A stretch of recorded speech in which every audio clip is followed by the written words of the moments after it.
आज की क्लास होने वाली है प्रॉपर कॉन्सेप्चुअल क्लास, जहां पर हम लोग एक कॉन्सेप्ट को पढ़ेंगे जो कि अंग्रेजी चाहे आप बोलना चाहते हो, चाहे ग्रामर पढ़ना चाहते हो, चाहे कुछ भी करना चाहते हो अंग्रेजी में, आपको ये कॉन्सेप्ट लगेगा ही लगेगा। ये कॉन्सेप्ट है मॉडल्स का और उसके इस्तेमाल का। चलिए क्लास को शुरू करते हैं।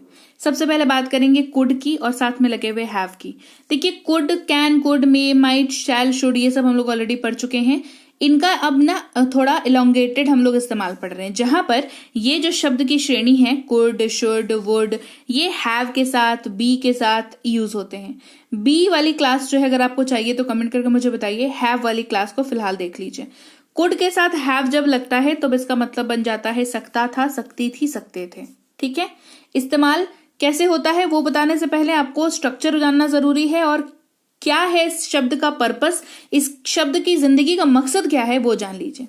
ये शब्द जो है वो क्षमता को दिखाता है, यानी कि ये वैसे वाक्यों में इस्तेमाल होता है जो ये बताना चाह रहा हो कि कोई काम जो किया जा सकता था लेकिन नहीं किया गया, वह मुझे बता सकता था। ही कुड हैव टोल्ड मी, उदाहरण देख लो, है ना।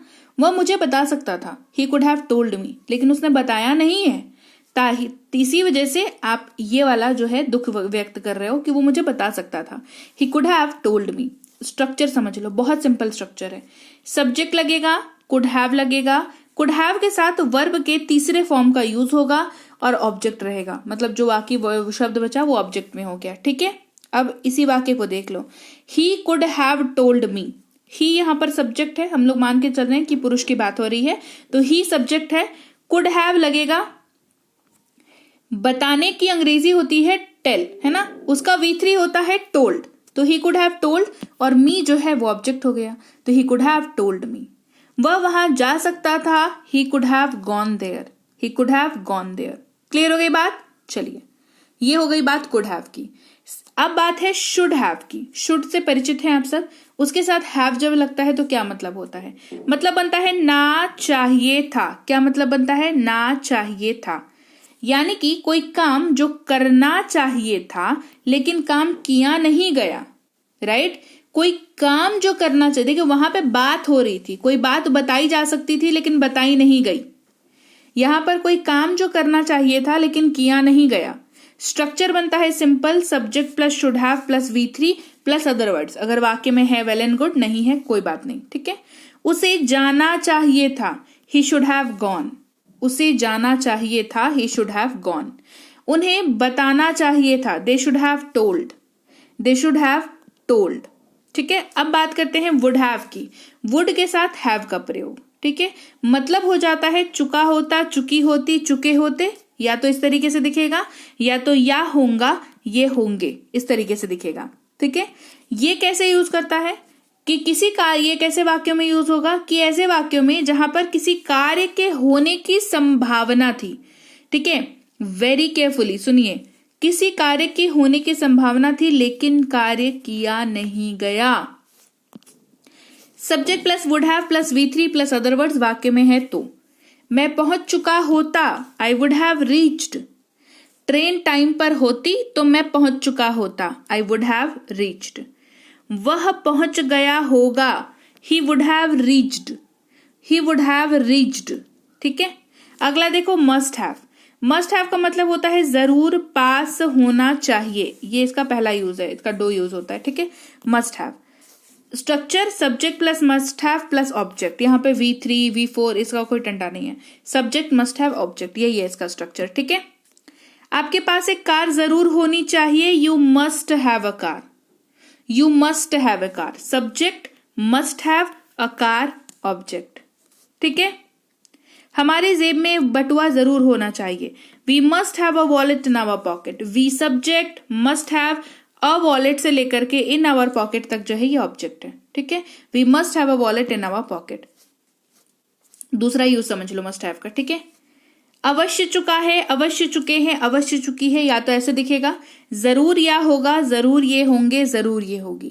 ये ऐसे दिख सकता है आपको हिंदी वाक्य में, तो इसमें भी मस्ट हैव ही यूज होगा। जैसे subject plus must have plus V3, ये वाला जो यूज है इसमें V3 दिखेगा। आप अवश्य भूल चुके हैं, आप जरूर भूल गए होंगे, you must have forgotten. Subject must have V3, forget का V3 फॉरगेटन। ठीक है, उसने जरूर चाय पी लिया होगा, वह अवश्य चाय पी चुका है। He must have taken tea. He हो गया सब्जेक्ट, मस्ट हैव हमारा लग गया, टेक का V3 होता है टेकन और टी हमारा ऑब्जेक्ट है। ठीक है, क्लियर। चलिए आगे बढ़ते हैं।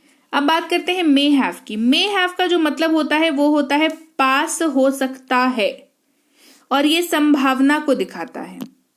Structure subject may have object, इसका भी 2 यूज होता है, ये पहला यूज है, ये मे हैव यूज। ठीक है, लुटेरों के पास बंदूक हो सकती है। Robbers may have a gun, robbers subject हो गया, मे हैव हमारा लगेगा ही, अ गन हमारा ऑब्जेक्ट हो गया।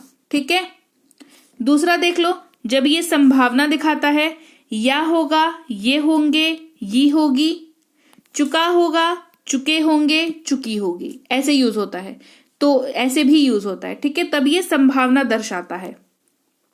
Structure subject may have V3, यहां पर V3 यूज होता है। उसने खा लिया होगा, संभावना जता रहे हो, आपको मैसेज करके बताया थोड़ी है कि खा लिया है, राइट, आप अंदाजा लगा रहे हो कि खा लिया होगा। ही मे हैव ईटन, उन्होंने खरीद लिया होगा, दे मे हैव बॉट। अगला देखो, कैन हैव, पास हो सकता है। ठीक है, ये दिखाता है, ये समर्थता यानी कि कैपेबिलिटी के बारे में बात करता है।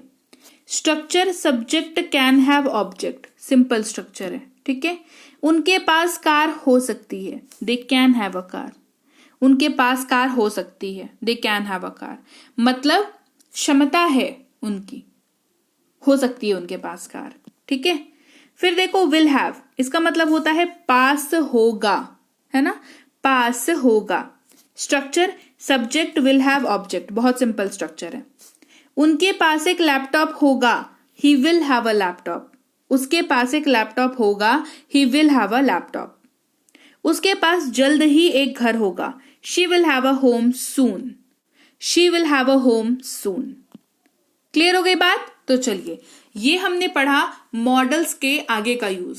ठीक है, तो क्लास कैसी लगी कमेंट करके मुझे बताओ। ऐसी कॉन्सेप्ट वाली क्लासेस, जो डीप डेप्थ नॉलेज वाली कॉन्सेप्ट वाली क्लासेस होती हैं, ये आपको कैसी लगती हैं कमेंट करके मुझे बताओ, ताकि मैं आगे आपके लिए और भी ऐसी इंटरेस्टिंग कॉन्सेप्ट वाली क्लासेस ला सकूं, जिसकी वजह से आप जल्दी से जल्दी अंग्रेजी बोलना सीख सको। राइट, आप देख रहे हैं समृद्धि इंग्लिश एकेडमी, मैं हूं प्रीति मैम। सब्सक्राइब नहीं किया है तो सब्सक्राइब कर दीजिए, सब्सक्राइब करते हुए बेल नोटिफिकेशन को ऑन कर दीजिएगा।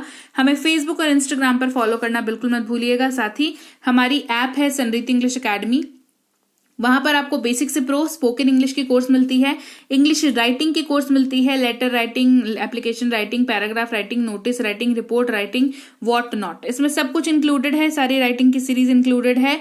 इंग्लिश ग्रामर का कोर्स है ऐप पर, इंग्लिश रीडिंग का कोर्स है, साथ ही हमारी ई बुक्स अवेलेबल हैं। ऐप है Samriddhi English academy, Google Play Store पर मिल जाएगा, डाउनलोड और इंस्टॉल कर लीजिएगा। नाम नंबर ईमेल आईडी डाल के रजिस्टर कर लीजिएगा। कोई दिक्कत किसी भी तरह की आती है ऐप को यूज करने में, इस नंबर पर संपर्क करके आप व्हाट्सएप मैसेज के जरिए पूछ सकते हैं कि मुझे ये दिक्कत आ रही है, तो इसका समाधान क्या है। टीम बैठी है, वो आपका समाधान कर देगी। हमारी ई बुक्स इस वेबसाइट पर भी अवेलेबल है, तो इनकेस आप ऐप से लेना चाहें वहां से ले लें, वेबसाइट से लेना चाहें वेबसाइट से ले लें, कहीं से भी लें। पेमेंट करने के बाद ई बुक को डाउनलोड जरूर कर लें, और डाउनलोड करने के बाद ऐसी जगह पर कतई मत रखे जहां पर उड़ जाए, खत्म हो जाए, है ना। मेल में शेयर कर लो, व्हाट्सएप पर शेयर कर लो, कहीं पर भी रख लो, लेकिन सेव करके रख लो। ठीक है, इसके अलावा व्हाट्सएप का ग्रुप, टेलीग्राम का चैनल ज्वाइन कर लीजिएगा, व्हाट्सएप का चैनल भी ज्वाइन कर लीजिएगा। अभी तो नया नया आया हुआ है व्हाट्सएप का चैनल, बढ़िया है, वहां पर भी रोज की क्लासेस आती हैं, तो वो उसको भी ज्वाइन कर लीजिएगा। फेसबुक इंस्टाग्राम पर फॉलो करना बिल्कुल मत भूलिएगा, और मैं आपसे मिलूंगी आपकी कल वाली क्लास में। Till then, thank you so much for watching, stay tuned to Samriddhi English academy.